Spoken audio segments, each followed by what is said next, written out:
মান বাজান গো আমার, কবর কিন্তু জায়গা ভালো না। কথা বলে না কেন? 6 দিন পরে নখ কষে যাবে, 9 দিন পরে চুল। কবর গায়ের সামান নিতে কইরো না কেউ ভুল। কবর জায়গা ভালো নয়, কবর জায়গা ভালো নয়। আমল দিয়ে কবর গৃহ সাজিয়ে নিতে হয়। কবর জায়গা ভালো নয়, কবর জায়গা ভালো নয়। আমল দিয়ে কবর গৃহ সাজিয়ে নিতে হয়। 17 দিনে পেট ফেটে শেষ, পোকার খাদ্য হবে। 60 দিন পরে গোশত থাকবে না, কঙ্কাল পরে রবে। 17 দিনে পেট ফেটে শেষ, পোকার খাদ্য হবে। 60 দিন পরে গোশত থাকবে না, কঙ্কাল পরে রবে। 90 দিনে হাড়গুলি সব, 90 দিনে হাড়গুলি সব আলাদা হয়ে রয়। কবর জায়গা ভালো নয়, কবর জায়গা ভালো নয়। আমল দিয়ে কবর গৃহ সাজিয়ে নিতে হয়। 6 দিন পরে নখ খসে যাবে, 9 দিন পরে চুল।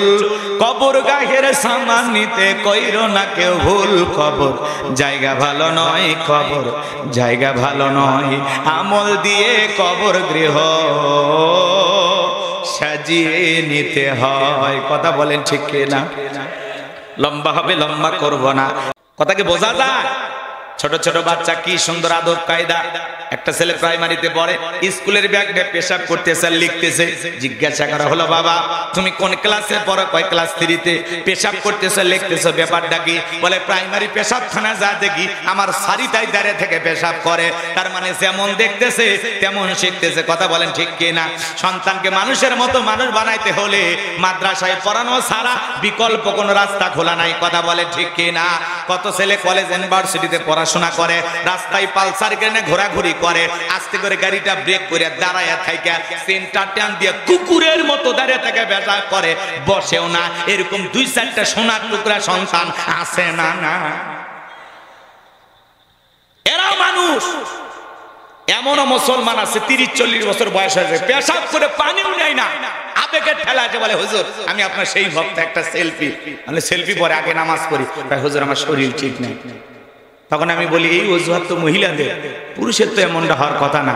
নাকি আজকাল পুরুষের হয়? কয় হুজুর ওই কথা না, পেশাব করে পানি নেইনি। আছে না নাই? ও বলে ভক্ত, পেশাব করে পানি নেই না, ও বলে আবার ভক্ত। এই জন্য এই ভক্তদের দেখলাম এক জায়গায় এক যুবক মোবাইলে ওয়াজব আসতেছে, রাতের বেলায় যাইতেছে, মোবাইলে ওয়াজব আসতেছে, আবার পেশাব করতেছে। এইলে ভক্তের দাম আছে ভাই? কথা কন, এগুলো ভক্তের দাম আছে? ভক্ত হলে খালি শুনলে হবে না, আমল করা লাগবে। কথা বলেন ঠিক কিনা? কথা অনেক বাড়ায় যাবে বাজান, কথা হাফেজ হবে, মুফতি মুহাদ্দিস হবে, ওই সন্তানগুলো পিতামাতার সম্মান মর্যাদা বুঝবে। কথা বলেন ঠিক কিনা? চলেন সামনের দিকে যাই আমার ভাইরা। পবিত্র কোরআনুল কারীমের 1 নাম্বার সূরা, সূরাতুল ফাতিহার 1 নাম্বার আয়াত। জবান ছেড়ে সবাই বলুন আলহামদুলিল্লাহি রাব্বিল আলামিন। সমস্ত প্রশংসা, যাবতীয় প্রশংসার একমাত্র মালিক তিনি, সৃষ্টিগুলোর রব, আমাদের প্রতিপালক, আমাদের আল্লাহ যিনি। এই আয়াতের ভিতরে রব শব্দ আছে না নাই? এরপরে আপনি আমি যখন রুকুতে চলে গেলাম, কি তাসবিহ পাঠ করলাম? সুবহান রাব্বিয়াল আযীম, সুবহান রাব্বিয়াল আযীম। রব শব্দ আছে না নাই? এরপরে আপনি আমি যখন রুকু থেকে দাঁড়ালাম, সামিআল্লাহু লিমান হামিদা, রব্বানা লাকাল হামদ। রব শব্দ আছে না নাই? এরপরে আপনি আমি যখন মাথাটা নত করে সিজদায় চলে গেলাম, সিজদায় গিয়ে কি তাসবিহ পাঠ করলাম? সুবহান রাব্বিয়াল আ'লা, সুবহান রাব্বিয়াল আ'লা। কথা বলে না কেন? ঠিক আছে না ভুল? আর আমরা কিছু কিছু মুসল্লি এমন আছে খালি সিজদায় গিয়ে পড়তেছে, সুবহানাল্লাহ কয় না, সবিনের তেল কয়, আল্লাহ ভালো জানে।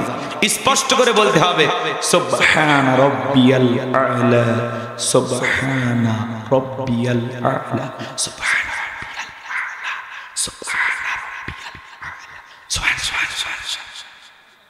আছে না না? স্পষ্ট করে বলতে হবে। এরপরে সালাম ফিরানোর পরে আপনি যখন আমি যখন মুনাজাতে হাত তুলি, আল্লাহ তাআলার কাছে আমরা দোয়া করার সময় কি বলি? রব্বানা আতিনা ফিদ দুনিয়া হাসানাতাও ওয়া ফিল আখিরাতি হাসানাতাও ওয়া কিনা আযাবান নার। একটু জোরে বলেন আল্লাহু আকবার। সূরা বাকারার 201 নম্বর আয়াত, আল্লাহর কাছে ডেকে বলে, হে আমাদের রব, আমাদেরকে দুনিয়ার কল্যাণ দান করো, আখিরাতের কল্যাণ দান করো, ওই কঠিন জাহান্নামের আগুন থেকে আমাদের মুক্তি দাও। তাহলে ইহকাল পরকালের কল্যাণ দেওয়ার মালিক কে? জাহান্নামের আগুন থেকে বাঁচানোর মালিক কে? আরেকটু জোরে বলেন কে? আমার ভাইয়ারা, পবিত্র কোরআনুল কারীমের সর্বশেষ যে সূরা, সূরাটির নাম হলো নাস, তার 1 নম্বর আয়াত, কুল আউযু বিরাব্বিন নাস। এই আয়াতের ভিতরে রব শব্দ আছে না নাই? জীবনের পরতে পরতে রব, আপনি আমি যেদিন মারা যাব, মসজিদের মাইকে যেদিন এলান জারি হবে, এই গ্রামের অমুক ব্যক্তি বেঁচে নাই, ইন্না লিল্লাহি ওয়া ইন্না ইলাইহি রাজিউন, আপনার আমার মৃত্যুর সংবাদ শোনার পরে ছেলেটা কেঁদে বলবে বাবা নাই, মেয়েটা কেঁদে বলবে বাবা নাই, প্রিয়তমা স্ত্রী কেঁদে বলবে আমার স্বামী নাই, মা বাবা বেঁচে থাকলে বলবে কলিজার ধনটা হারাইলাম। এ বাজান গো আমার, আত্মীয় স্বজন, পাড়া প্রতিবেশী, বন্ধু বান্ধব সবাই আপনার আমার মৃত্যুর সংবাদ শোনার পরে বাড়িতে ভিড় জমায়ে দেবে। ওই দামি বিল্ডিং থেকে নামাইয়া দেখে রঙিন পোশাক শুইলা উলঙ্গ করায় আপনাকে আমাকে বড়ই পাতার গরম পানিতে গোসল করায় দেবে। ছোট্ট মেয়েটা না বুঝে কাঁদে আর রেগে বলে, মা, বাবাকে কেন এইভাবে গোসল করায় দেয়? আমার বাবা কেন কোনো কথা বলে না? ছোট্ট ছেলেটা আব্বু আব্বু করে ডাক দেবে, কোনদিন আপনার আমার ঘুম আর ভাঙবে না।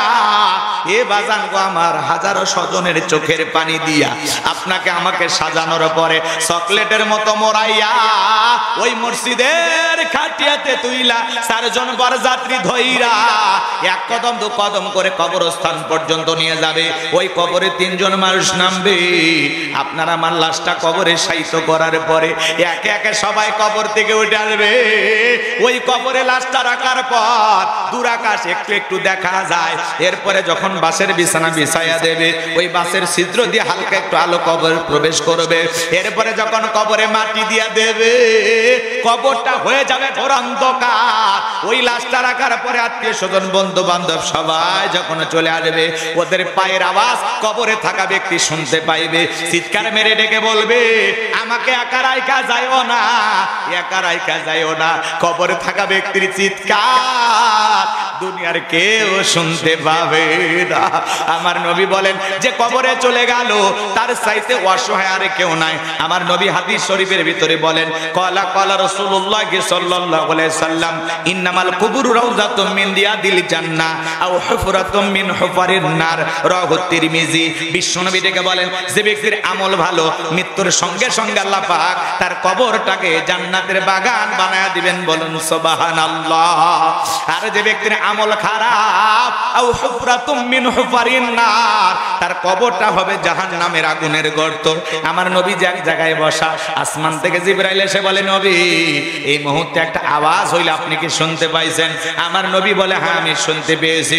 জিবরাইল ডেকে বলে, নবী গো, আজ থেকে 70 বছর আগে আমার আল্লাহ রাব্বুল আলামিন জাহান্নামের গর্তের মুখে একটা পাথর ছেড়ে দিয়েছে। এই মাত্র জাহান্নামের তলদেশে গিয়ে পাথরটা পৌঁছাইলো।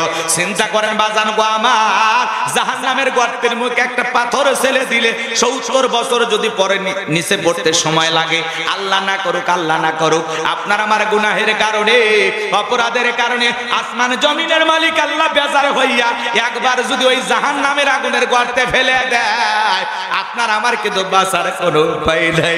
ওই জাহান্নাম বড় কঠিন জায়গা বাজান।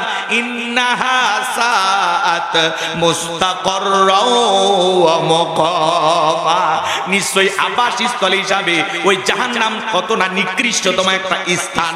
জাহান্নাম সুখের জায়গা না, ওইটা হলো যন্ত্রণার কারখানা। একবার যদি কারো দেহে জাহান্নামের আগুন লাগা যায়, চেহারাটা পুরো কয়লার মতো কালো হয়ে যাবে। ওই কবরের বাজান গো আমার, ওই জাহান্নামের আগুন সহ্য করার শক্তি আপনার আমার নাই। দুনিয়ার আগুনের চাইতে ওই জাহান্নামের আগুনের পাওয়ার হলো 70 গুণ বেশি। এ বাজান গো আমার, লম্বা হবে, আমি লম্বা করব না।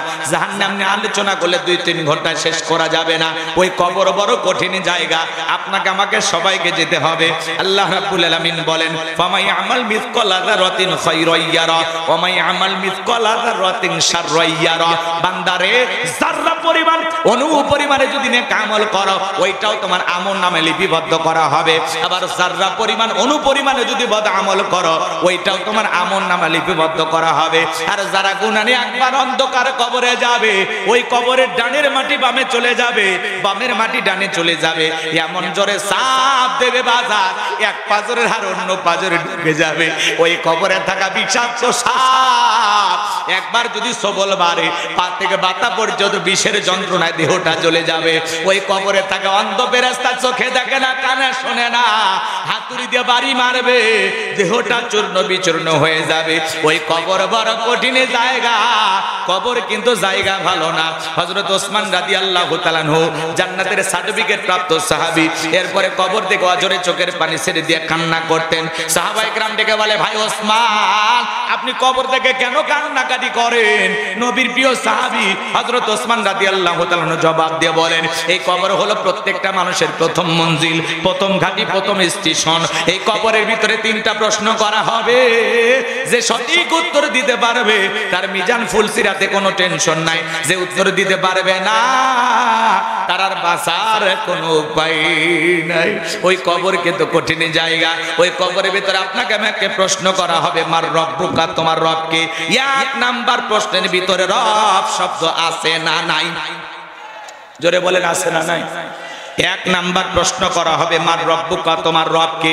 এই দুনিয়ার জমিনে রবের গোলামি করেছে যারা, এক আল্লাহর ইবাদত করেছে যারা, কোরআন সুন্নাহ দিয়ে জীবন সাজাইছে যারা, নেক আমল করে আল্লাহর খাঁটি গোলাম হয়ে মুমিন মুত্তাকি বান্দা হয়ে রাসূলের রেখে যাওয়া আদর্শের পথে যারা চলেছে, নেক আমল করে আল্লাহর প্রিয় মুমিন বান্দা হয়ে মুত্তাকি বান্দা হয়ে নেক আমল করে কবরে যাবে যারা, প্রশ্নের সঠিক উত্তর দিতে পারবে তারা।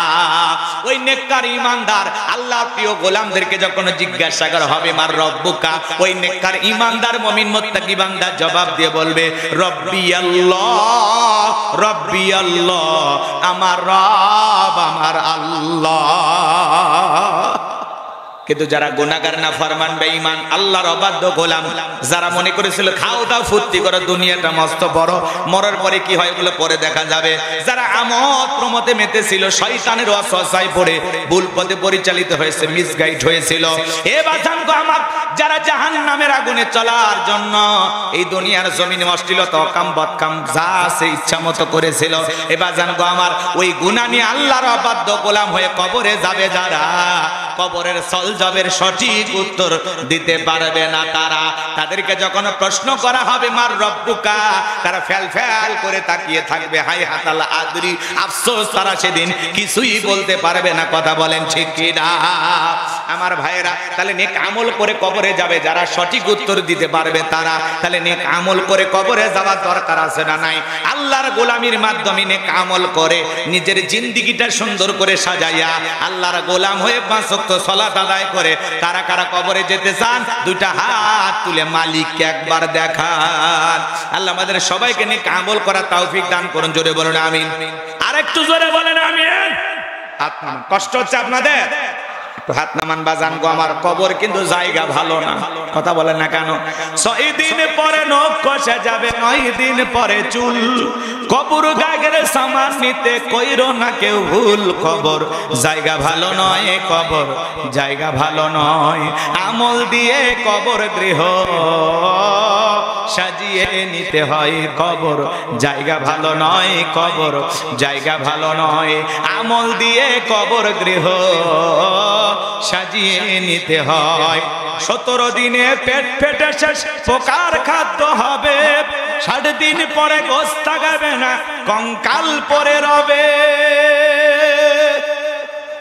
17 দিনে পেট ফেটে শেষ পোকার খাদ্য হবে, 60 দিন পরে গোশত থাকবে না, কঙ্কাল পরে রবে।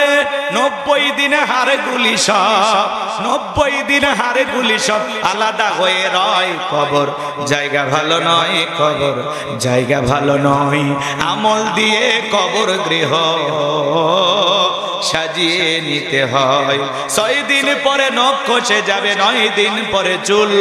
কবর গাহের সামান নিতে কইরো না কেউ ভুল। কবর জায়গা ভালো নয়, কবর জায়গা ভালো নয়। আমল দিয়ে কবর গৃহ সাজিয়ে নিতে হয়। কথা বলেন ঠিক কিনা? লম্বা হবে, লম্বা করব না।